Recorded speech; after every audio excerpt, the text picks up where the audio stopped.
You are listening to Crime Unraveled, a Buck Taylor novel by Chuck Morgan. Chapter 46. Gabriela Velasquez woke up with a massive headache and only a vague idea of what happened between her and Tina the night before. She was still wearing the clothes she had come home in, and her right knuckles were bloody and swollen. She remembered yelling a lot, but little else. She slid her legs off the bed, waited for her head to catch up, stood and wobbled. She stripped off her clothes and jumped into the shower, her head clearing. She got dressed and opened the door. Her purse was lying on the floor in the hall next to her shoes, and she kneeled to pick it up. It was lighter than she expected, and she looked inside, dumping the contents into a pile on the floor. Her pistol was gone. She ran down the hall to the guest rooms and pushed open the door to the room Tina had been using. The bed was made, and it looked like the room hadn't been used. Her suitcase was gone from the closet. Gabriela ran to the room the boys were sharing and pushed open the door. They were also gone, but the beds had been slept in, and the sheets were lying partially on the floor. Panic set in, and she ran down the stairs through the kitchen and entered Ramon's office. His laptop was sitting on the desk, but it was open. She sat behind the desk and entered his password.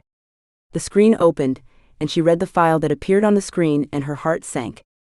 Contained in the emails that made up the file were notes on the purchase of large quantities of RDX, and a timeline outlining the plan to peel off small amounts of RDX over time and store it for later use.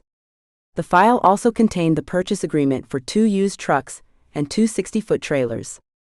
She glanced in the corner of the screen, and there was a small note approving the removal of a storage device. Fury raged in her, and she threw the laptop against the opposite wall. It smashed into several pieces. "That little bitch," she said to no one. "When I get my hands on her, I'll kill her and then I'll kill her sons. Fuck." She stood behind the desk and tried to calm herself down. She thought about everything that had happened, and she took a deep breath, then thought about the fact that all this information was on Ramon's laptop. She hadn't kept any information on her laptop. There was nothing connecting her to the explosion in the canyon or the purchase of the RDX and the semis. Ramon and Dutch had handled the geologists and the wife. So there was nothing there. As far as the pistol was concerned, she could plead self-defense. She had to shoot Dutch to protect her life, and he had an explosive device that went off and buried him and Ramon. She figured she might be in the clear on everything.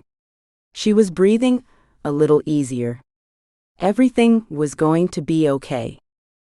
But everything wasn't okay. Had she not destroyed Ramon's laptop, and had she looked at the other files that Tina had copied, she would have found a large number of videos.